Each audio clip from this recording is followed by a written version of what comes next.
Jadi etnografi foto itu atau foto di dalam etnografi itu berarti foto digunakan sebagai media atau cara untuk menggambarkan ekspresi, ya ekspresi itu berarti apa namanya, gambaran dari misalnya wajah seorang, ya ekspresi perasaan, pengalaman yang terkait dengan kebudayaan ketika kita berada di lapangan.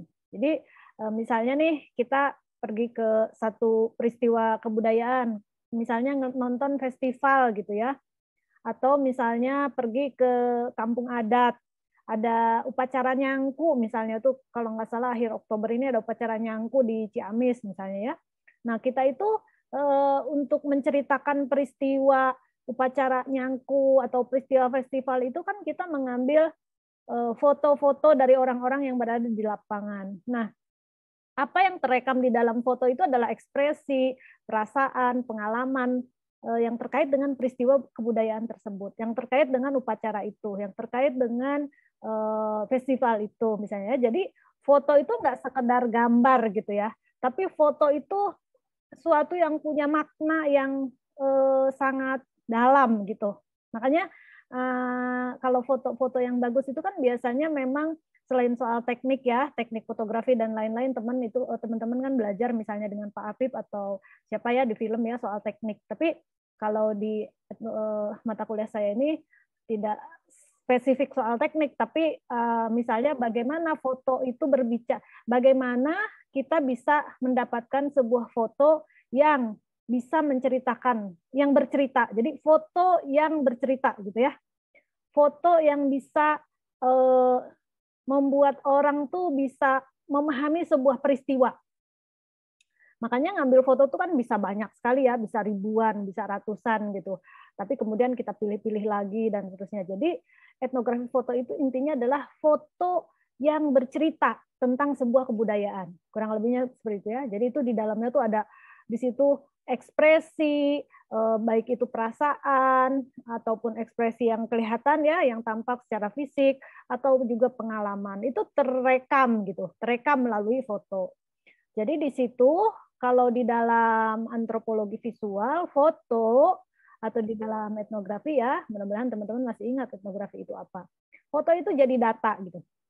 Jadi kalau kita penelitian ya, teman-teman mungkin semester 1 belum pernah penelitian atau mungkin nanti belajar ya penelitian tuh kayak apa. Meskipun teman-teman tuh kan D4 itu lebih ke skill, keterampilan keterampilan ya, tapi karena kita dari perguruan tinggi kita harus tahu caranya melakukan penelitian gitu kan ya. Nah, foto itu jadi data. Jadi kalau kita ke lapangan nih, kalau penelitian biasa ya, penelitian pada umumnya datanya itu mungkin berupa tulisan gitu kan ya. Datanya tuh hasil wawancara, ada tulisannya, ada laporan gitu ya. Nah, kalau etnografi foto, foto itu yang jadi data gitu. Fotonya. Kalau di dalam nanti bedanya ya, nanti ada di bagian berikutnya, bedanya penggunaan foto di dalam perkembangan penelitian kebudayaan itu, kalau dulu foto tuh hanya untuk ini ya teman-teman apa namanya pelengkap gitu ya. Misalnya nih pelengkap tuh gini, ilustrasi ya. Misalnya gini nih, ada laporan nih penelitian atau laporan reportase misalnya gitu. Ada tulisan banyak, lalu ditambahin foto sebagai pelengkap untuk apa namanya ilustrasi. Kalau foto itu diambil, dihilangkan, cerita itu tetap ada, maksudnya dia tidak berubah, jadi tetap bisa dilihat sebagai sebuah tulisan yang punya maksud, punya tujuan dan menggambarkan sesuatu. Nah, itu berarti foto hanya pelengkap ilustrasi. Pada umumnya kan begitu ya. Nah, di dalam etnografi foto, foto itu bukan pelengkap, foto itu data. Jadi data tuh dia yang utama. Gitu ya. Kalau penelitian umumnya itu adalah tulisan, kemudian juga rekaman wawancara dan lain-lain ya sebagai data. Kalau di etnografi foto, foto itu adalah data kayak gitu. Makanya fotonya juga harus bisa menampilkan atau menggambarkan sebuah peristiwa kebudayaan. Kurang lebihnya seperti itu. Nah, untuk bisa seperti itu nggak bisa yang kita datang ke lapangan asal ambil gitu ya, jeklek ambil foto yang banyak, tidak. Tapi harus melalui yang namanya penelitian dulu. Jadi sebelum fotonya diambil tuh udah ada risetnya dulu. Kita nih mau mengunjungi upacara, misalnya upacara di Ciamis tadi apa namanya ya? Nyangku, upacara Nyangku misalnya ya. Nah, sebelum kita datang ke sana untuk melihat upacara Nyangku tuh kita tuh udah riset dulu. Upacara Nyangku tuh apa sih? Kegiatan di sana tuh biasanya apa aja. Jadi udah ada gambaran gitu ya. Udah ada pengetahuan gitu soal upacara Nyangku itu seperti apa. Sehingga ketika kita ke lapangan dan kita mau ngambil foto, kita udah tahu angle yang harus diambil tuh dari mana, dari sisi yang mana gitu. Termasuk nanti alat yang mau dipakainya, yang harus dibawa tuh apa saja gitu ya. Karena kalau nggak salah kan kalau yang namanya foto media itu ya, baik foto, film, itu bahkan jenis alat yang dibawa untuk cuaca panas, untuk cuaca hujan, itu bisa beda-beda gitu ya. Karena kebutuhan untuk misalnya melindungi si alatnya supaya aman dan seterusnya ya. Itu satu diantaranya satu hal yang bisa dijadikan pertimbangan ketika kita ke lapangan tuh kalau kaitannya dengan melibatkan peralatan media itu pasti juga mempertimbangkan misalnya soal tadi ya cuacanya bagaimana, situasi di lapangannya bagaimana. Nah, itu tuh harus ada riset dulu gitu ya. Nah, termasuk nanti ketika sudah berada di lapangan itu kita bukan cuma sekedar seorang fotografer, tapi kita itu pergi ke lapangan itu ada proses yang namanya mengamati ya. Mengamati itu melihat peristiwa itu seperti apa, lalu kita mempelajarinya, kita melihat bagaimana sih orang-orang di sana berinteraksi. Misalnya kita mengamati sebuah peristiwa kebudayaan itu berarti bagaimana orang-orang misalnya melakukan kebiasaan-kebiasaannya. Jadi di sini fotografer yang etnografer gitu ya. Nah, tadi ada ya pertanyaan di depan. Itu adalah seorang partisipan observer. Artinya dia itu seseorang yang tidak hanya sekedar memotret, tetapi dia menggali pengetahuan dan informasi terkait dengan kebudayaan atau tentang apa yang sedang digali sebagai bahan kajian untuk fotonya. Misalnya tadi upacara Nyangku, berarti dia tidak hanya sekedar jadi fotografer ceklek-ceklek upacara Nyangku di foto yang banyak, tetapi dia di lapangan itu akan menggali informasi sebanyak mungkin, gitu ya. Berbagai hal terkait pengetahuan dan terkait peristiwa upacara Nyangku itu akan dia cari, ditanya, wawancara, gitu ya, wawancara mungkin orang-orang yang dianggap penting gitu. Kemudian juga melakukan mengamati ya. Partisipan observer itu artinya observasi langsung, observasi langsung. Jadi kalau di dalam antropologi itu ada dua metode ya. Kalau di lapangan ya dalam pengumpulan data, satu namanya partisipan observer atau observasi secara langsung, kita langsung datang ke lapangan, kita ngelihat langsung, kita terlibat di dalam kegiatan dan seterusnya. Misalnya teman-teman jadi seksi dokumentasinya, itu berarti terlibat di dalam kegiatan. Dan juga ada yang namanya wawancara. Biasanya saya suka ngundang kakak kelas Anda ya, yang sudah alumni itu untuk ngadongeng gitu di kelas ini. Pengalaman dia mengerjakan tugas penelitian etnografi foto. Jadi salah satu alumni kakak kelas teman-teman itu dulu dibimbing S2-nya oleh saya. Itu tugas akhir tesisnya etnografi foto, dan itu sangat menarik bagaimana dia menghabiskan waktu selama kurang lebih setahun di Aceh gitu untuk meneliti tentang kopi ya, dan dia membuat karya-karya fotografi etnografi foto tentang budaya kopi di Aceh. Nah, itu juga sesuatu yang sangat menarik gitu. Tapi karena sekarang sih ada libur, ada ini, jadi waktunya nggak cukup ya, karena minggu depan tuh udah UTS teman-teman. Makanya saya hari ini saya akan materinya agak banyak mau dipadatkan. Jadi yang minggu lalu harusnya disampaikan nggak disampaikan, berarti akan saya padatkan di pertemuan yang sekarang gitu ya. Nah, ini kita sedikit reflect lagi ke belakang ya. Lihat lagi ke belakang bagaimana foto itu sempat jadi perdebatan sebagai media penelitian, dan itu terjadi sekitar tahun 50-an. Ya, ini udah pernah saya singgung ya, kalau teman-teman masih ingat di pertemuan yang lalu, bagaimana foto itu sebagai tadi data itu jadi perdebatan, terutama di tahun 50-an. Karena foto dianggap tidak mewakili sifat alamiah masyarakat yang diteliti, gitu ya. Jadi kalau antropologi itu kan penelitiannya penelitian langsung ke masyarakat, apa adanya, apa yang ada di situ diteliti, dilihat, gitu ya. Dan sifat alamiah itu menjadi hal ciri yang utama kalau di dalam penelitian antropologi ya. Apa yang dilihat, apa yang dipotret dalam kehidupan masyarakat itu apa adanya, gitu ya. Nah, kalau di dalam foto itu seringkali dianggap tidak alami gitu, karena misalnya nih kita nih lagi ngumpul gitu ya, terus tiba-tiba di foto ya, pasti kita tuh jadi berpose gitu ya, berpose dengan entah itu gaya apa gitu ya, gaya tersenyum, yang tadinya lagi bete juga begitu lihat kamera jadi senyum misalnya.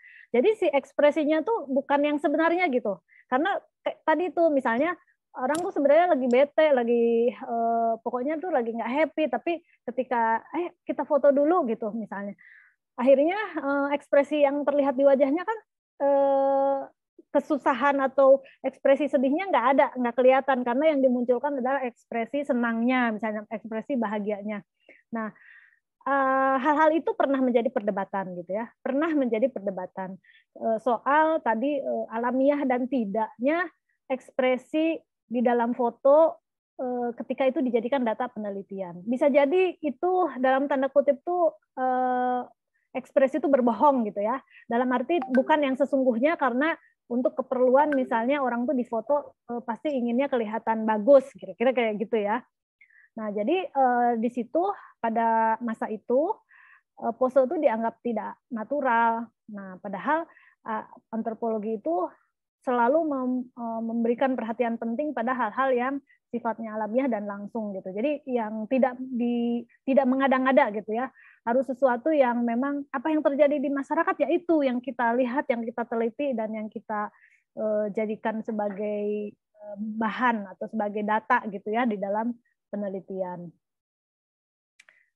Nah, tetapi kemudian itu tadi soal natural, tidak natural, alamiah, tidak alamiah. Tapi itu nanti jadi ini lagi ya, jadi satu perdebatan yang bisa kita apa namanya di debat kembali gitu. Apakah memang betul seperti itu? Misalnya nanti ada pengalaman dari yang minggu lalu sempat saya singgung, namanya Margaret Mead itu ya, Margaret Mead dan Gregory Bateson, yang antropolog asal Amerika yang dianggap sebagai pelopor etnografi foto yang menggunakan foto secara sistematis ya. Secara sistematis itu artinya memang secara terstruktur, secara sesuai dengan tahapan-tahapan digunakan sebagai data penelitian gitu ya. Ini sih udah pernah ya dibahas di minggu yang sebelumnya, tapi saya singgung sedikit biar untuk mengingatkan ya, untuk supaya teman-teman masih ingat di awal-awal itu orang yang pertama kali menggunakan foto, meskipun itu belum secara terstruktur ya seperti yang dilakukan oleh Margaret Mead, itu namanya Alfred Corth Hedden ya. Dia itu abad 19 melakukan ekspedisi. Jadi ekspedisi ke namanya Torres Straits Island. Di situ dia bikin film, foto, rekaman audio untuk melihat dan juga membandingkan budaya antara budaya katakanlah masyarakat yang modern gitu ya, yang sering disebut itu beradab sama primitif, walaupun istilah itu diperdebatkan ya. Kita nggak bisa lagi menyebut orang yang misalnya masih menggunakan tata cara tradisional itu sebagai primitif, tidak berbudaya, sementara orang-orang modern itu adalah orang yang beradab. Nah, pandangan seperti itu sekarang udah berubah, udah tidak adil gitu ya, tidak lagi fair kita menilai orang yang misalnya masih menggunakan tradisi-tradisi kearifan lokalnya sebagai bangsa yang primitif. Jadi memang antropologi itu karena lahir dari kolonialisme, orang yang atau masyarakat yang dianggap berbeda dari orang Eropa saat itu disebut sebagai bangsa primitif gitu. Tapi sebenarnya saat ini sudah banyak dikritik, udah nggak relevan menggunakan kata istilah beradab tidak beradab, primitif dan tidak primitif gitu ya, kayak gitu. Nah kemudian di periode berikutnya tuh ada namanya Bronislaw Malinowski dan Franz Boas. Ini tokoh-tokoh besar di antropologi ya, terutama di Amerika. Nah, mereka ini juga menggunakan foto. Nah, yang dilakukan Franz Boas dan Malinowski, yang ngambilin fotonya tuh orang lokal. Bukan dianya sebagai peneliti, tapi penduduk atau masyarakat yang ada di daerah tersebut gitu ya. Jadi dibantu oleh fotografer setempat untuk memotret baik itu misalnya benda-benda, budaya, ya, kemudian upacara-upacara, termasuk juga manusianya. Jadi dia termasuk antropolog atau tokoh orang-orang yang pertama kali memamerkan karya fotonya di museum dan dijadikan sebagai bahan untuk mengajar ya, yang menggunakan foto itu, dan fotonya itu adalah diambil oleh orang lokal kayak gitu. Nah, tadi tahun 50-an perdebatan yang tadi disebutkan di awal itu antropologi cenderung menolak visual, sensori dan praktik sebagai metode. Jadi tahun 50-an tuh sempat ada perdebatan nggak bisa nih kalau visual, foto, film dijadikan data gitu ya dalam penelitian seperti itu. Tapi kemudian nanti ada perkembangan lanjutan ya.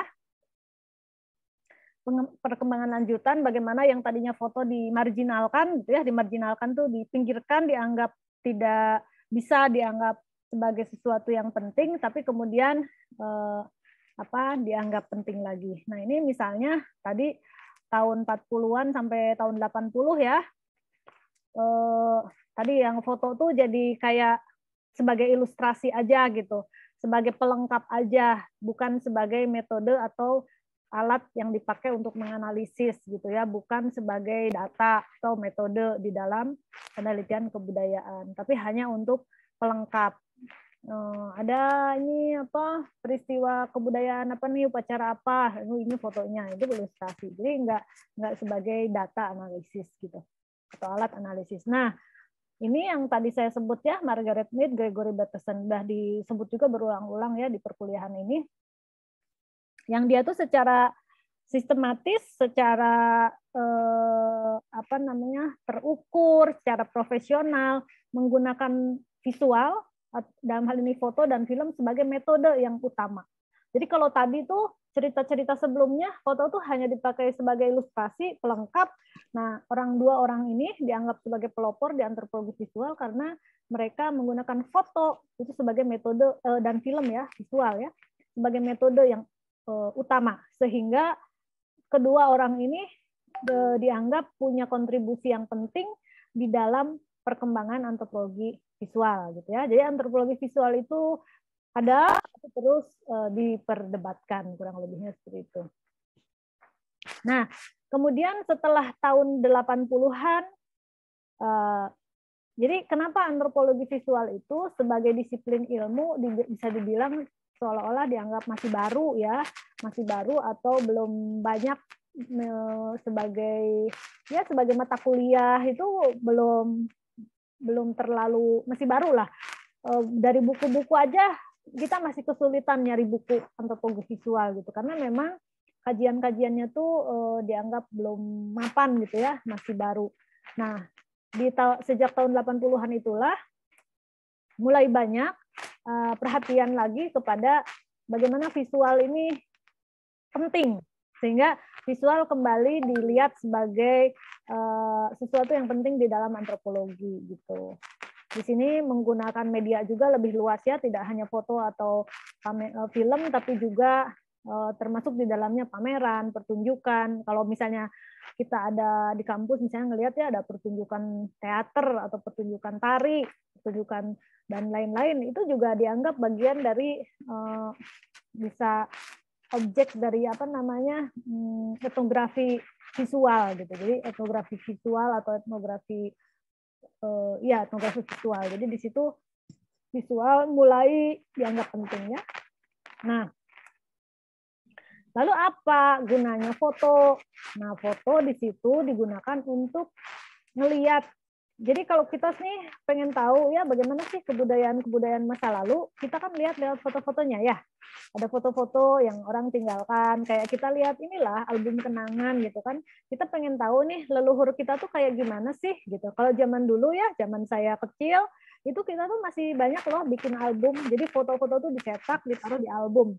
Orang sekarang udah nggak bikin album ya, adanya albumnya udah ada di story IG, udah ada di album di medsos, sudah ditaruh di apa tuh namanya di feednya IG gitu ya. Jadi orang tuh sekarang udah nggak ini lagi ya, setiap hari dibanjiri oleh foto-foto aktivitas sehari-hari kita gitu. Nah dulu kalau zaman waktu saya kecil tuh orang tuh masih sering mengumpulkan foto lalu dibikin album. Nah dari album inilah kita bisa melihat jejak-jejak gimana sih dulunya kita ini bisa ya, jejak-jejak sebuah kebudayaan tuh bisa kelihatan dari foto-foto yang ada. Kalau sekarang tuh udah canggih banget gitu ya, kita tuh bahkan orang misalnya public figure nih, dia nggak tahu lagi ngapain gitu, tiba-tiba muncul fotonya zaman dia waktu masih mudanya, misalnya pernah ngapain yang dia mungkin nggak ngerasa dipoto, tapi tiba-tiba bisa muncul foto-fotonya misalnya lagi melakukan hal-hal yang mungkin nggak tahu kalau itu diambil fotonya gitu ya. Jadi semakin canggih teknologi, orang sekarang mengambil tadi ya, kalau foto itu adalah jejak historis, kalau di era sekarang di medsos itu jejak digital gitu ya, jejak digital itu untuk ngelacak masa lalu seseorang misalnya kayak gitu. Tapi kalau di dalam penelitian ini, jadi foto itu dipakai untuk mempelajari the other. The other itu berarti orang-orang yang kebudayaannya berbeda dengan kita gitu. Itu ya, pada umumnya dulu seperti itu. Kemudian koleksi foto etnografi itu juga dipakai oleh para peneliti, khususnya dari luar ya. Jadi orang, kalau di antropologi itu sebenarnya orang meneliti kebudayaan orang lain gitu. Misalnya orang-orang Eropa meneliti kebudayaannya di suku-suku di Indonesia, di Asia, di Malaysia, di Asia lah, di Asia, di Afrika, di India gitu. Jadi kebudayaan yang berbeda dengan dia. Nah, dia mempelajari kebudayaan orang lain itu melalui diantaranya foto-foto itu. Nah, di sini fotografer lokal atau orang lokal yang kemudian mengambilkan fotonya untuk kita itu interpretasi dan perspektifnya mulai pandangan-pandangannya mulai dianggap penting gitu ya. Kemudian juga setelah tahun 80-an ya, koleksi foto di museum, perpustakaan itu juga bisa banyak kita temukan ya untuk menggambarkan kehidupan pada saat hari ini, maksudnya pada abad-abad ini maupun pada abad-abad yang lalu. Jadi di sini foto itu bisa kita pakai untuk mempelajari perubahan sebuah kebudayaan di dalam waktu yang berbeda-beda. Misalnya kita pengen tahu nih Indonesia, kita kan nggak ngalamin ya zaman Jepang tuh kehidupannya seperti apa, zaman Belanda tuh kayak apa. Lalu ada nih foto-foto gitu kan, foto-foto zaman Belanda, zaman Jepang, Indonesia tahun 40-an, Indonesia tahun 50-an misalnya gitu ya.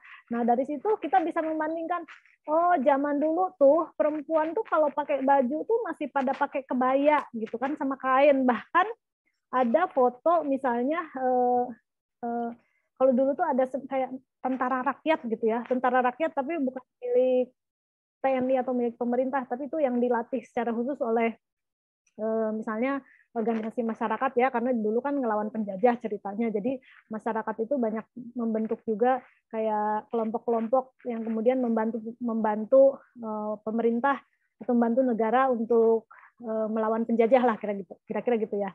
Nah, ada tuh satu foto ya dokumentasi dari tahun 40-an tuh perempuan-perempuan muda, mungkin umurnya 18, 17, 20-an. Mereka tuh pegang senjata gitu ya, pegang senjata, tapi pakainya kebaya sama kain gitu. Karena memang ya pakaian zaman itu begitu. Terus kerudungnya kerudung yang, ini ceritanya pelajar Islam gitu ya, tapi perempuan. Kerudungnya kerudung yang cuma setengah aja kelihatan bagian depan rambutnya kayak gitu. Nah, kayak gitu, jadi kita tuh bisa ngelihat dari situ, oh, cara berpakaian orang zaman dulu tuh begitu ya, gitu. Beda banget dengan misalnya cara berpakaian orang sekarang, kayak gitu-gitu. Nah, itu tuh kan kita bisa mempelajari bagaimana budaya itu berubah dari satu ke waktu itu melalui foto, gitu ya. Nah, ini kayaknya udah juga ya minggu lalu ya soal bedanya fotografi dengan ilmu sosial ya. Jadi kalau fotografi itu memang fokusnya tuh ke estetika ya, ke estetik, sesuatu yang sifatnya estetik gitu kan. Visual itu menjadi sesuatu yang apa namanya, penekanannya pada aspek estetiknya. Nah, sesuai dengan apa namanya yang menjadi tujuannya masing-masing ya, sebuah karya foto kenapa dibuat dan seterusnya. Nah, di sini fotografi itu kemudian menjadi berubah, mengalami perubahan ya, dari yang hanya sebagai metode, tapi juga menjadi sebuah yang hanya cara untuk mengumpulkan data di lapangan menjadi namanya anthropology of visual system. Jadi maksudnya dia tidak hanya sekedar bagaimana cara mengumpulkan data, tetapi foto sudah digunakan tadi untuk menggambarkan sebuah gambaran tentang satu kebudayaan. Jadi ini foto itu sebagai tadi yang saya sebut media bercerita ya. Foto memberikan gambaran tentang berbagai peristiwa yang terjadi di masyarakat. Kita minggu lalu juga udah ini ya, latihan melihat beberapa ekspresi gambar foto dari tahun-tahun 20-an atau abad-abad sebelumnya soal Great Depression gitu ya. Kita nggak tahu suasana Great Depression tuh kayak apa dulu, nggak ngalamin juga, nggak tahu, bahkan sama sekali nggak tahu infonya. Tapi begitu lihat fotonya, oh, tergambar ya dari foto itu betapa susahnya orang hidup di zaman itu, karena wajahnya aja wajah-wajah yang sangat kusut, lesu, tidak punya harapan, putus asa gitu ya. Masih ingat ya teman-teman ya, 2 minggu yang lalu itu kan jepretan seorang jurnalis foto, dan itu tuh bukan yang disuruh pose gitu, itu tuh memang yang apa adanya dia ngambil foto sesuai dengan situasi yang saat itu dia lihat, cekrek gitu ya. Jadi disitulah foto menjadi media untuk bercerita. Ini yang kemarin juga ini udah ya, jadi saya review aja. Ada namanya tahun 36 dan tahun 38 itu Mead dan Bateson itu penelitian di desa Bojonggede, Bali. Nah, mereka inilah orang yang pertama kali menggunakan kamera sebagai metode etnografi yang dilakukan secara sistematis. Penelitiannya tentang pola asuh anak, sosialisasi, dan kepribadian di Bali ya, di desa ini nih penelitiannya. Nah, di sini lihat ya fotonya nih teman-teman. Di sini foto ya. Ini foto diambil kira-kira ibu ini disuruh pose atau kira-kira si fotografer atau antropolog itu dia ngambil foto apa adanya. Coba ada yang bisa ini nggak kasih komentar. Kira-kira foto ini ketika si Matt Bateson ini mengambil foto ini, si ibu ini disuruh pose atau itu adalah ekspresi apa adanya? Coba ada teman-teman yang mau komentar mungkin. Apa adanya, Bu. Ekspresi apa adanya ya, tidak disuruh pose gitu ya. Di situ ada 2 anak kecil, yang satu nyusu, yang satu pegang ingin menyusu juga gitu ya. Ya itu sesuatu yang menarik. Sebenarnya bukan perempuan ya, itu laki-laki ya. Tapi di sini keterangannya men karma breastfeeding one of her children. Oh, perempuan, tapi namanya men karma her children. Oke. Tahun 37 ya. Ini foto tahun 37 di manuskrip atau di buku yang disimpan di Amerika ya, di Washington. Jadi mereka mengambil banyak sekali foto lalu dikumpulkan di dalam satu buku, bukunya diterbitkan kayak gitu. Nah, ini tahun 36 tuh dia ke Bali mengumpulkan foto sebanyak 25.000 dan cuplikan film sebanyak 22.000. Tahun 38 ke Papua Nugini, mereka dapat 8.000 foto dan 10.000 klip film. Kemudian 750 foto dipublikasikan dalam Balinese Character Photographic Analysis. Udah ya minggu lalu ya. Dan ini membuat esai foto. Nah, Sekalian nih saya infoin teman-teman. Jadi untuk pengganti kuliah minggu lalu, kalau di sistem itu kan nggak bisa ya, harus tetap diisi. Jadi saya untuk kuliah minggu lalu yang diliburkan karena ada dis itu, nanti akan saya tetap tulis kehadiran teman-teman, saya hadirkan semua, cuma nanti ada tugas yang harus dikerjakan. Tugasnya adalah membuat esai foto. Nanti saya sudah posting ya di Edlink petunjuknya, membuat esai foto itu, teman-teman cari foto, jumlahnya 5, jadi 5 foto. Fotonya itu boleh foto sendiri, boleh foto ambil dari internet, tetapi harus ada ditulis sumbernya. Kalau foto sendiri juga harus ditulis kapan foto itu diambil gitu ya. Kemudian di mana lokasinya, siapa yang ambil gitu. Atau juga foto dari internet juga boleh, cuma ditulis foto itu diambil dari mana. Kemudian jelaskan, bikin tulisan foto itu tentang apa gitu. Itu yang disebut essay foto. Jadi nggak cuma kasih caption ya. Kalau foto-foto itu kan kayak kita di posting di IG atau di mana itu kan hanya caption aja. Kalau ada pameran foto tuh hanya caption. Caption tuh pendek sekali ya. Cuma itu tuh judulnya apa. Tapi kalau essay foto itu teman-teman diminta untuk menuliskan, menceritakan foto itu tentang apa. Ya, ingat ya, foto yang bercerita. Ingat ya, jadi fotonya diceritakan itu tentang apa. Nah, itu tugasnya nanti harus dikerjakan. Dan nanti untuk UTS minggu depan pun membuat esai foto. Nanti saya kasih tahu di akhir perkuliahan, karena kita minggu depan udah mulai UTS. Nanti UTS-nya adalah juga membuat esai foto. Gitu ya. Nah, jadi pertanyaan sebelum kita pindah slide, menurut teman-teman, apakah pose foto itu bisa mengandung kebenaran antropologis? Maksudnya kebenaran antropologis itu bisa mengandung kebenaran yang menggambarkan peristiwa sehari-hari. Coba ada yang mau jawab nggak? Apakah pose di dalam foto itu bisa menjelaskan apa adanya kehidupan sebuah masyarakat? Mungkin itu pertanyaan gampangnya ya. Kalau pertanyaan yang saya tulis di sini kan pertanyaan yang sedikit yang ilmiah dan mungkin butuh waktu buat mikir untuk memahami pertanyaannya. Tapi pertanyaan sederhananya itu gini. Apakah pose dalam foto itu bisa menjelaskan apa adanya kehidupan sehari-hari sebuah masyarakat? Coba ada yang mau jawab nggak?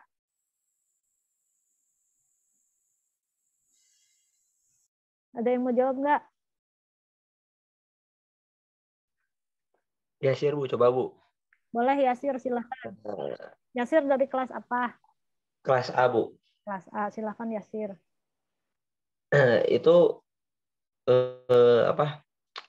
Foto disebut alamiah gitu ya, Bu ya? Ya, jadi foto tuh bisa menggambarkan kehidupan yang sebenarnya nggak sih gitu? Bisa, Ibu. Ambil contohnya mungkin foto yang tadi itu yang apa? 2 orang anak yang digendong sama ibunya kan itu menceritakan sesuatu gitu. Itu Jadi mungkin, Bu. alasannya, maksudnya kenapa itu bisa dianggap alamiah? Karena ada ceritanya gitu, ada yang bisa kita ambil dari foto tersebut. Kalau foto yang posenya tidak alamiah, tidak ada ceritanya? Yang di direct berarti ya, Bu, yang di Yang diarahkan, yang disuruh, itu nggak ada cerita kalau kayak gitu? ada juga, Bu, kalau kata saya, Bu. Jadi apa yang membedakan pose itu alamiah dan tidak alamiah? Apa yang membedakan? Mungkin kalau misalkan yang alamiah, yang tanpa di direct itu yang apa lebih memberikan ya apa adanya gitu. Sedangkan kalau yang di direct itu cerita yang dihasilkannya lebih terbentuk, lebih hasil dibuat gitu ya, maksudnya hasil dibuat. dibuat. Kalau yang ada apa adanya tadi, ceritanya bagaimana? Kalau apa adanya berarti yang benar-benar terjadi gitu ya, seperti itu. Yang benar-benar terjadi, yang ada di masyarakat, apa yang cerita dari mereka gitu ya? Iya. Oke. Ada lagi Terima kasih Yasir. Ada lagi yang mau Saya Bu ingin mencoba? menambahkan Siapa ini? Hah? Ramadhani di kelas A. Ramadhani. Ramadhani. Silakan Ramadhani. Kalau menurut saya berpose atau tidak itu bisa menggambarkan suatu cerita dalam foto, tetapi feelnya tuh beda dari yang berpose sama tidak. Karena kalau yang berpose itu termaksud kayak memaksakan feelnya gitu dibandingkan yang nggak disuruh berpose gitu. Menurut saya sih gitu. Feel itu jadi maksudnya gimana yang dimaksud feel itu? Maksudnya kayak hasil gambarnya tuh kita lihat tuh pasti beda hasil yang kita suruh berpose sama yang udah natural gitu. Jadi kalau yang udah natural pasti dilihatnya tuh emang alamiah gitu loh, enak dilihat gitu menurut saya gitu. Jadi ukurannya menurut kamu feel gitu ya? Iya. Ketika Kalau melihat misalkan, hasil. iya, kalau feelnya pasti beda kalau yang natural sama yang disuruh gitu. Misalnya gini nih, ada 2 foto nih. Kita nih belum tahu itu mana foto yang natural dan mana yang berposenya diarahkan. Kamu bisa bedain 2 foto itu mana yang natural dan mana yang diarahkan. Misalnya ada 2 foto, saya nggak ngasih tahu, ini fotonya yang ini di direct, yang ini enggak. Ada 2 foto di situ. Mungkin kalau beberapa, mungkin beberapa pose doang sih Bu, kayak mungkin kayak sedang sedih gitu. Mungkin pasti kelihatan lah yang beneran lagi sedih sama yang dipaksain sedih gitu. Mungkin yang kayak beberapa gerakan doang sih Bu gitu. Oke. Ya, jadi sebenarnya intinya sih kalau foto-foto yang tadi ya, yang kaitannya dengan kebudayaan, biasanya dia pakai proses riset dulu gitu ya. Jadi ketika tampil dalam gambar tuh emang kelihatan beda tadi ya, walaupun misalnya sebagai penonton atau apa ya, orang yang melihat tadi kamu bilang pakainya feel, tapi juga sebenarnya itu kalau dalam bahasa di antropologi, jadi dia tuh sebenarnya kaya informasi dan punya di balik foto tuh ada banyak cerita yang bisa digambarkan gitu ya. Oke, terima kasih ya Ramadhani. Mungkin satu orang lagi, ada yang dari kelas B mungkin? Dari kelas B ada? Nggak ada. Atau satu orang lagi siapa aja? Saya Bu. Boleh? Yaudah. Oh, boleh ada 2. Sok aja. Gantian. Siapa dulu? Aku pengen dikit Siapa dulu aja. namanya? Nama aku Muharam Rizky Febrian. Muharam dari kelas A, dari kelas A. Oke, ini yang bicara-bicara tuh saya catat, jadi mesti nyebutin nama. Silakan Muharam. Baik Bu. Jadi kalau kata aku posenya, kalau apa bedanya gitu ya Bu ya?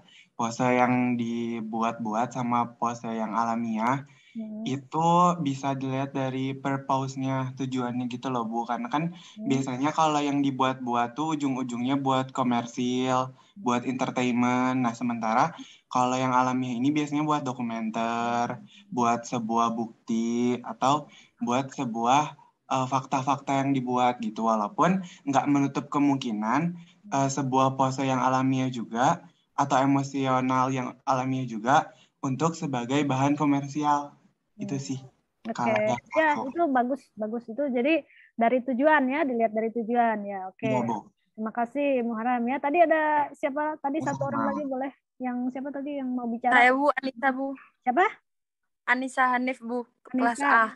Oke, ini kelas A semua nih. Silakan Anissa. Iya Bu, tadi kan yang ditanya kenapa harus sesuai gitu ya Bu.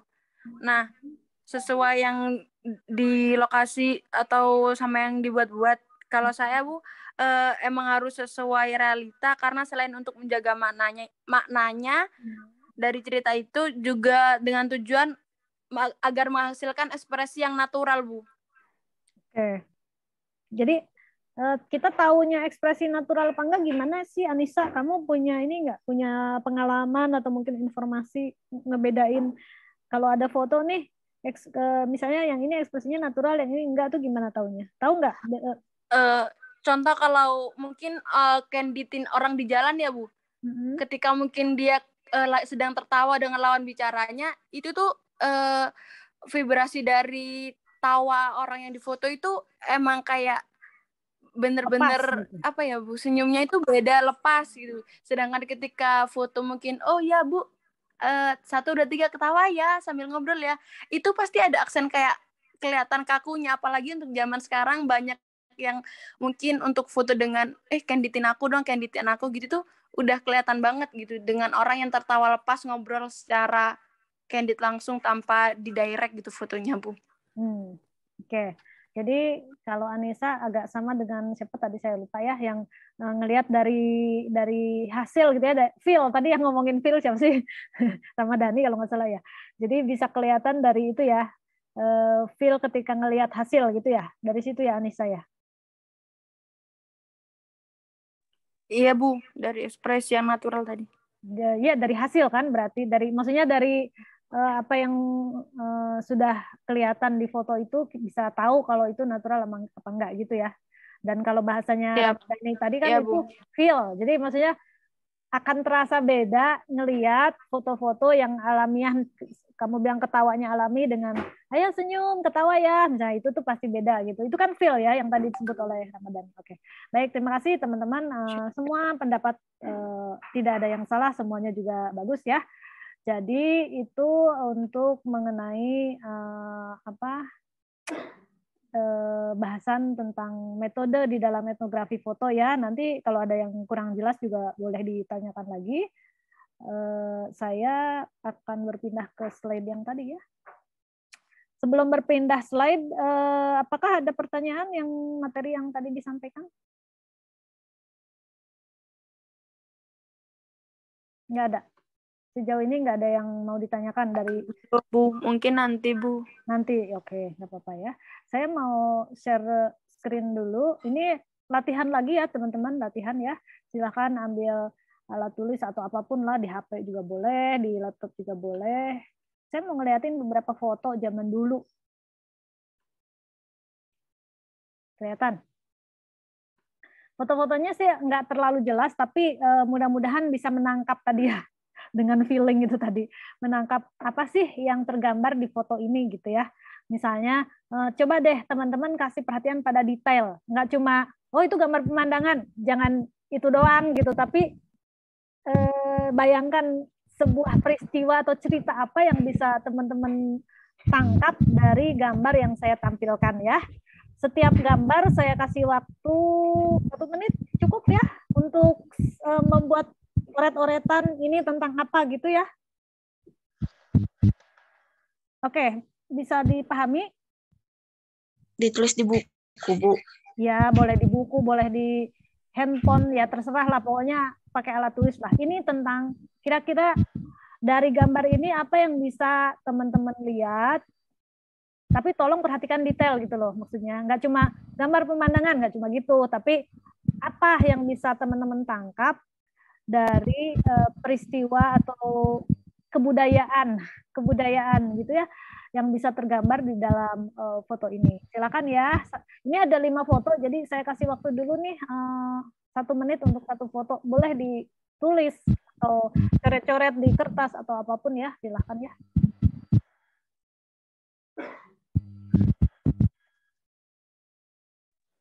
Ibu maaf, itu ada orang di luar rumah ya Bu, soalnya di HP nggak jelas Bu. Orang? Oh, maksudnya ya pokoknya apa yang kelihatan aja, yang tertangkap oleh pandangan Anda saja. Mau misalnya nggak kelihatan orangnya atau apa, pokoknya yang ketangkap aja, karena memang ini foto lama ya, jadi emang nggak terlalu jelas.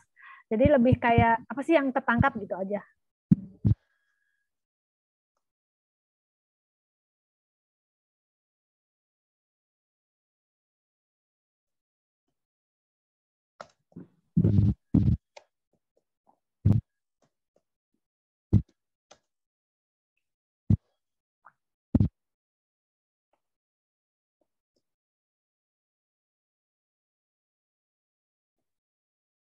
Udah? Kalau udah kita pindah slide. Belum, Ibu. Belum, oke. Bentar lagi, Bu. Oke.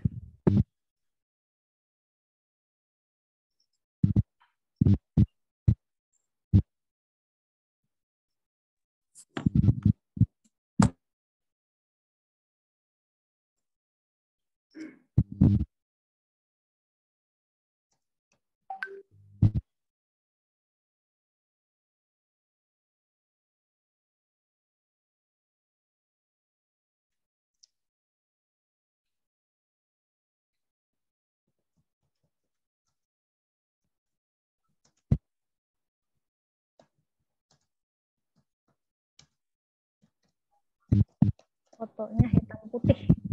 Karena kita tadi ya, salah satu tujuan itu kita sebenarnya bisa membandingkan perubahan kebudayaan dari satu masa dari satu periode ke periode yang lain. Nah, kalau ini kan udah pasti zaman dulu ya, walaupun kita nggak tahu nih zaman dulunya kapan, tapi pasti dari gambar ini kita bisa melihat apa yang hari ini ada dan hari ini nggak ada. Gitu kan. Dari foto ini kita bisa bandingin kehidupan seperti apa yang ada pada masyarakat waktu itu. Oke ya, lanjut ya.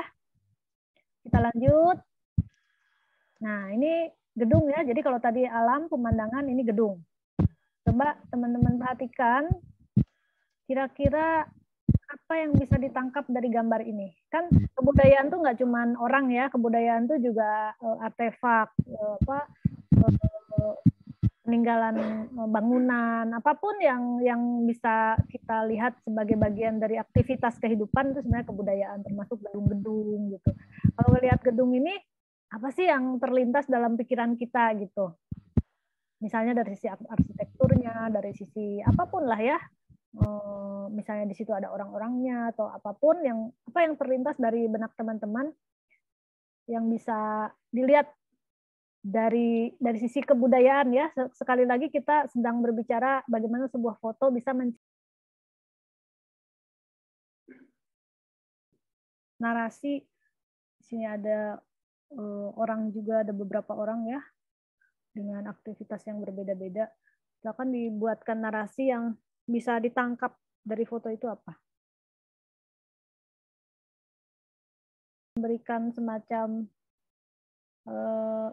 impresi gitu ya, atau apa sih yang kita tangkap dari foto yang kita lihat, peristiwa kebudayaan apa yang sedang terjadi di sana.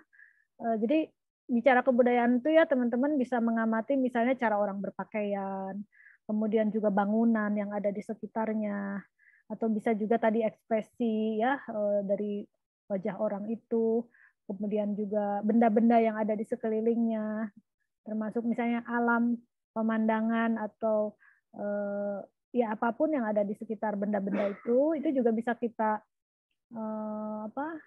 bisa kita jadikan semacam info pendapat. Udah saya ngecek aja barangkali ada materi yang belum sampai. Ini juga udah. Ini juga, oh ya, nah mungkin ini beberapa informasi tambahan ya. Jadi foto sebagai metode etnografi. Tadi udah dibahas ya secara singkat ya bahwa foto itu bisa menangkap hal yang sangat kecil yang mungkin terabaikan dalam proses observasi biasa. Jadi kalau orang penelitian tuh kan melakukan pengamatan ya, terjun ke lapangan. Kalau antropologi itu biasanya langsung terjun ke lapangan, lalu melakukan pengamatan, melihat, mengamati, mempelajari gitu ya. Nah, kalau misalnya pengamatan yang biasa orang lakukan itu, karena kan kehidupan sehari-hari itu banyak sekali yang diamati. Mungkin ada hal-hal yang terlewatkan gitu. Nah, melalui foto kita itu bisa menangkap. Misalnya gini ya, kita lagi ngobrol nih, lagi wawancara.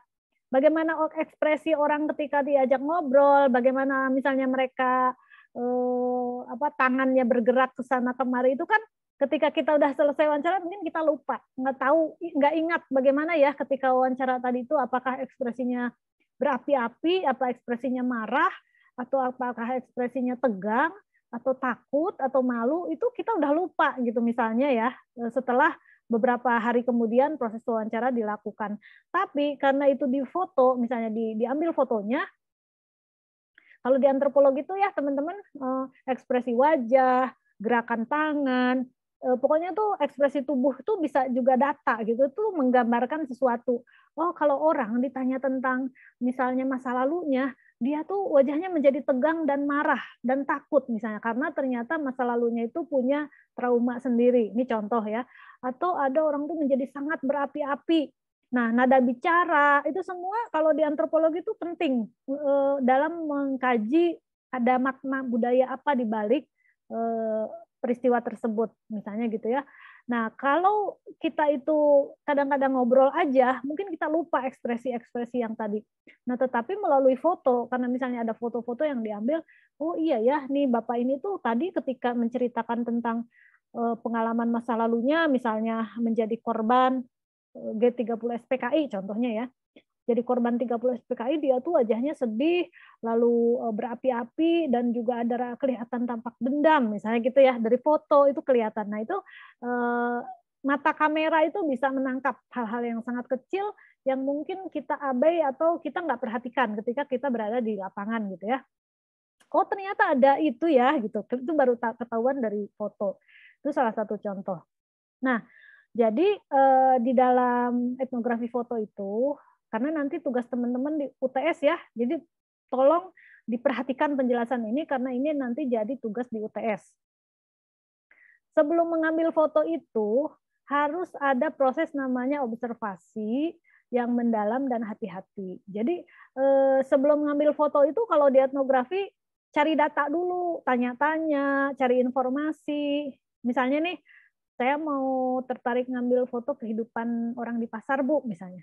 Itu nggak langsung datang ke pasar, Bu, saya foto ya, ceklek-ceklek, udah selesai. Tidak, tapi dipelajari dulu situasi di pasar itu bagaimana sih interaksi mereka sehari-hari. Bahkan biasanya kalau orang fotografer, etnografer itu menghabiskan waktu berhari-hari bahkan gitu kan ya, berminggu-minggu untuk mempelajari kebudayaan sembari mengambil foto-foto itu. Jadi sambil dipelajari gitu. Misalnya kalau di pasar tuh jam 1 pagi misalnya atau jam 2 pagi itu ternyata udah dimulai kehidupan orang di pasar gitu tuh, mereka tuh biasanya datang jam berapa setiap harinya, pulangnya jam berapa, ngapain aja. Kayak gitu tuh jadi satu perhatian gitu ya. Sebelum orang kemudian ngambil foto. Nah, jadi sekali lagi yang perlu diperhatikan ketika teman-teman belajar etnografi foto ya, karena kita di prodi film di ini baik karya foto maupun karya film, selain tadi untuk tujuan menjadi fotografer yang profesional yang punya kemampuan estetika yang tinggi, tetapi juga teman-teman diharapkan punya kemampuan memotret peristiwa-peristiwa kebudayaan gitu ya. Nah, itu harus melakukan yang namanya riset dulu, baru fotonya diambil. Riset itu bisa pakai observasi tadi ya. Observasi itu proses pengamatan, bisa juga wawancara dan lain-lain. Misalnya wawancara, Bu, kalau ke pasar tiap hari jam berapa ya datangnya? Iya, Ibu tuh dari rumah jam 12 malam misalnya sampai pasar jam 1 pagi karena harus nyiapin dagangan, terus jualannya pagi-pagi sampai subuh misalnya. Habis subuh pulang, jam 6 pagi pulang misalnya gitu ya. Kan ada ya di pasar tuh orang yang jualannya tuh pada malam hari atau pada dini hari karena yang membelinya itu nanti orang untuk jualan lagi misalnya kayak gitu atau apalah, banyak, itu contoh aja. Jadi ada proses observasinya dulu. Nah ini gambar nih sama ya, ini gambar yang tadi, ini juga gambar bapak-bapak nih, dan ini yang mencatat ini kemungkinan adalah asistennya yang penelitian ini. Dia juga sedang memangku anaknya karena penelitiannya tentang pola pengasuhan anak di Bali ya. Jadi dia banyak memotret dan mewawancara orang tua bersama anaknya gitu. Nah, itu yang gambar di bawah itu si Med sama Bateson lagi mengolah data. Ya, zaman dulu tahun 40-an tuh kan masih pakai mesin ketik, mungkin film juga masih yang dicetaknya pakai itu ya, di ruangan gelap itu ya, digantung-gantungin, namanya yang analog ya, masih kamera yang analog itu. Ini ruang kerjanya mereka, kira-kira seperti itu ya. Ini gambaran aja supaya teman-teman bagaimana kerja-kerja penelitian orang barat itu ya, yang mereka tuh kalau udah penelitian tuh dedikasi dan kesungguhannya itu luar biasa gitu ya, mempelajari budaya orang lain tuh sampai bertahun-tahun gitu, berbulan-bulan kayak gitu. Nah, ini tadi ya, foto itu dapat menggambarkan detail kehidupan sebuah kebudayaan melalui mata lensa kamera. Yang tadi saya jelaskan bagaimana detail sebuah kebudayaan itu bisa terekam gitu sama kamera. Yang kadang-kadang kurang kita perhatikan ketika kita misalnya tanpa kamera di lapangan. Jadi foto tuh bisa menggambarkan detail itu, kayak gitu. Nah, tapi untuk mendapatkan detail itu perlu kepekaan. Jadi seorang fotografer terutama yang bertugas penelitian ya, yang tadi etnografer itu, fotografer yang etnografer, itu dia tuh harus punya kepekaan gitu dalam mengambil peristiwa-peristiwa atau potret atau gambar yang sedang berlangsung di masyarakat itu. Mau dari sisi yang mana ngambilnya, bagaimana cara pengambilannya, ekspresi atau apa saja yang harus diambil fotonya, itu tuh butuh kepekaan dan juga naluri gitu ya. Tadi kan feeling ya, tadi ya kata siapa tadi itu Ramadhani itu feeling atau apa gitu ya. Nah, tadi udah ya, jadi teknik pengumpulan datanya ada dua, ada observasi atau pengamatan, mengamati, melihat, mempelajari, jadi mengamati itu proses pengumpulan dalam data juga, dan wawancara. Jadi selain kalau mengamati saja mungkin kita informasinya tidak cukup gitu ya, kita tuh nggak tahu benar apa enggak, maka kita salah satu cara untuk mengetahui apa yang sebenarnya terjadi adalah dengan wawancara, gitu. Itu. Nah, ini yang tadi udah diceritakan ya soal dia mengumpulkan koleksi artefak catatan tertulis 2 tahun ya, mereka penelitian di Bali itu ya tahun 36 sampai 39. Lalu gambar-gambar dan cuplikan film ini disebut atau didefinisikan oleh MED itu sebagai catatan berjalan atau running field notes. Jadi kalau penelitian antropologi itu ya pergi ke lapangan itu biasanya mereka mencatat apa yang diamati di lapangan itu dalam bentuk tulisan. Nah, ini kan dalam bentuk gambar, bukan dalam bentuk tulisan. Maka disebutnya catatan berjalan, running field notes, karena dalam bentuk visual ya, film-film, gambar. Karena kenapa disebut running field notes atau catatan berjalan? Karena dapat menceritakan kronologis perjalanan budaya dengan merekam kejadian-kejadian dan mengabadikannya dalam gambar. Gitu ya. Jadi tadi peristiwa secara kronologis bagaimana sebuah kebudayaan itu digambarkan melalui foto-foto. Kejadian-kejadian peristiwa kehidupan sehari-hari masyarakat itu kayak apa diabadikan di dalam gambar itu tadi. Makanya disebutnya sebagai catatan berjalan atau running field notes gitu ya. Nah, catatan berjalan juga dikuatkan dengan catatan harian. Jadi selain foto-foto, dia juga bikin catatan. Makanya ada di situ orang tuh ya nyatet gitu misalnya. Dan catatannya tuh dibuat kategori-kategori ya, teman-teman. Kalau kita di lapangan tuh ada misalnya foto-foto satu sendiri, ada soal kelahiran, kematian, ada misalnya soal macam-macam penyakit, soal surat, kunjungan dan lain-lain. Karena kalau antropologi itu dia kan mempelajari banyak hal gitu ya. Makanya catatannya juga dikelompokkan berdasarkan topik-topik yang dia temukan di lapangan gitu ya. Nah, tapi tentu saja tidak semua hal kategori itu diperoleh secara langsung, tapi itu melalui proses yang sangat panjang gitu ya, dan tidak semuanya dicatat dalam buku.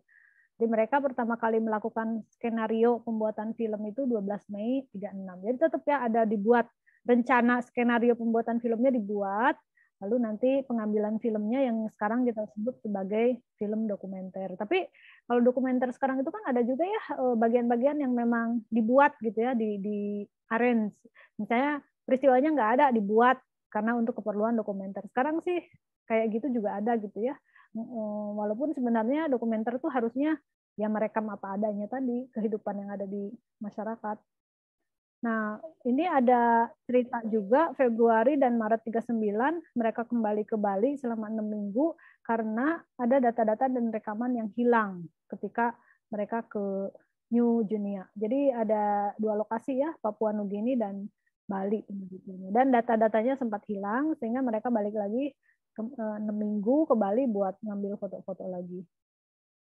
Nah, penelitian ini dilakukan secara kolaboratif karena dibantu oleh beberapa orang Eropa, Amerika, dan orang Bali sendiri, namanya Imade Kaler. Nah, mungkin yang sedang mencatat-catat itu ya, orang Bali namanya Imade Kaler. Jadi kalau kita penelitian ke lapangan, teman-teman nggak harus sendirian. Jadi kita tuh bisa bersama-sama dengan teman. Ada teman yang membantu apanya, ada teman yang membantu apanya gitu ya. Penelitian tuh biasanya makanya tim.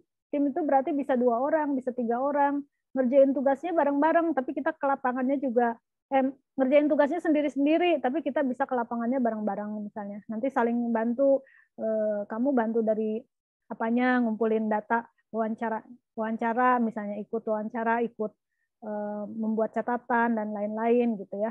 Jadi disiapin dulu, disusun dulu skenario atau apa namanya, bukan skenario kalau dalam foto ya, kalau dalam film skenario, kalau di dalam foto saya nggak tahu namanya, mungkin timeline atau apa gitu. Apa saja sih yang mau kita cari, foto apa yang mau kita ambil dan seterusnya gitu ya. Nah, jadi orang lokal itu penting dalam penelitian etnografi itu ya. Misalnya kita penelitian ke pasar nih.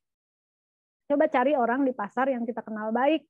Nah, kita minta dia untuk membantu. Maksudnya membantu tuh misalnya mendapatkan informasi atau juga membantu mesti ngapain sih kalau di pasar, kalau saya mau cari mau ngambil foto-foto untuk kegiatan sehari-hari itu kira-kira jam berapa sih, jadi sumber informasi juga ya orang lokalnya, kayak gitulah kurang lebih. Jadi kalau kita mau ngambil foto di lapangan untuk keperluan ini ya, penelitian kebudayaan lah, foto yang bercerita tadi, kita harus juga berinteraksi dengan orang lokal. Jadi kita cari orang lokal yang bisa membantu. Misalnya tadi kalau di pasar, ya nggak premannya juga nggak apa-apa sih, maksudnya nggak harus premannya pasar, tapi mungkin orang yang bisa kita kenal yang bisa membantu lah ketika berada di lapangan gitu ya.